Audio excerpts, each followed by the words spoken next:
It's Sarek Rahman here. How you doing, guys? I hope you're all doing absolutely amazing today. So, today I am going to read out a speech to you. Now, let me give you some context here. I was at my dad's takeaway and I was chilling out, and then I had these thoughts coming up in my mind. So I thought I need to write this down because otherwise it's just going to keep whirling around in my head. So basically got out my phone, I started writing down everything that was going on in my head. And afterwards I felt this relief and I thought, oh God, it feels so good writing this down. But then I also realised that, oh my God, this is like something I could actually read out to people and share with other people who might benefit.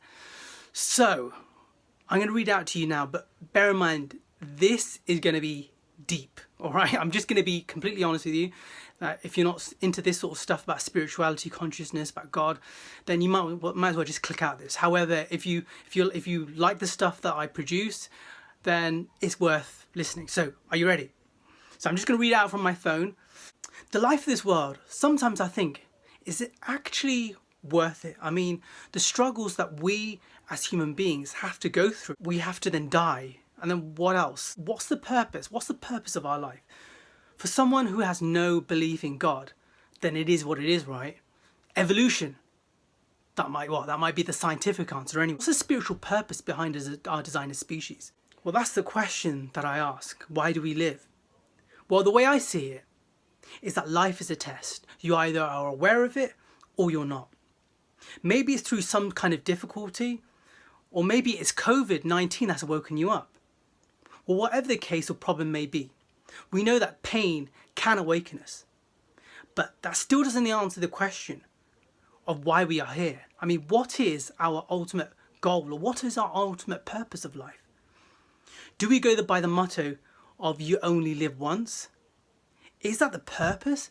Is that we do whatever we like, we enjoy ourselves, and then we leave? I mean, what's the purpose if we have to leave? I mean, what's the purpose of us just enjoying ourselves for a temporary period and then just dying? See, these are the questions to be asked of man. Yet most will not think, most will not reflect, because most are what? Unconsciously dead. But what will it take? What will it take for us to awaken if COVID-19 hasn't already woken us up already? Will we all awaken, or is it just a few of us? Maybe it's actually been predestined for some of us to be spiritually dead, so that the ones that are spiritually awake and conscious can be reminded of not to go down that route of being unconsciously dead, and to live a life that's conscious, meaningful and purposeful. See, these are important questions to reflect on. Ones that need to be answered and taken seriously if we want to live a life of consciousness and live a meaningful life. But then you might ask, what does it mean to have a consciously meaningful life? How do you define that? How do you define that? Well, here's what I can tell you. Your life, our life, is finite. And that's something we can agree on, right? But what happens after that? We're dust. Yeah, physically that is true. I can agree with you on that. But then why live? What's the point of living then? Do you see the point that I'm trying to get at here? If you believe everything scientifically, then great. But still, science ignores the spiritual purpose completely. What is the spiritual purpose of man? Do you know the answer? Can I make an assumption that you think God has brought us here for a test? Why bother going through these tests and these trials only to die at the end of it? What will you do more of to search for purpose? What can you do more of to search for the truth of your life? Are there certain practices that will awaken your soul to the truth? Is it meditation? Is it reading more? Is it praying? What we eat, what we consume really does impact the way we think, feel and behave. The answer's all there, if you wish to look for them, that is. It's your duty to search, and it is no one else's duty to do that search for you. So search and remember the beautiful words of a beautiful author called Carlos Castaneda.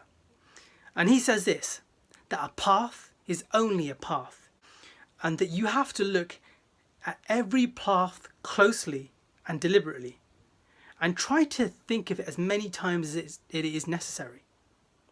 Then ask yourself alone, does this path have a heart? If it does, the path is good. If it doesn't, it is of no use whatsoever.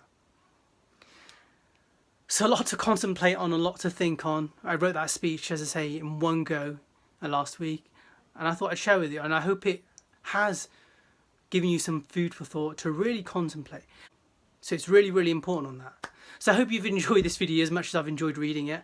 I hope you have benefited from it. If you have, then if you can do me a really big, massive favour, that would really help. If you can just like this video, if you can subscribe to my channel, if you can share the video, that would do me amazing. That would do amazing wonders for my channel and for others who are looking for the truth, looking for answers. You see, I don't just do videos on, physical health as you see me going to the gym, but I do everything from purpose, consciousness, wellness, health and fitness.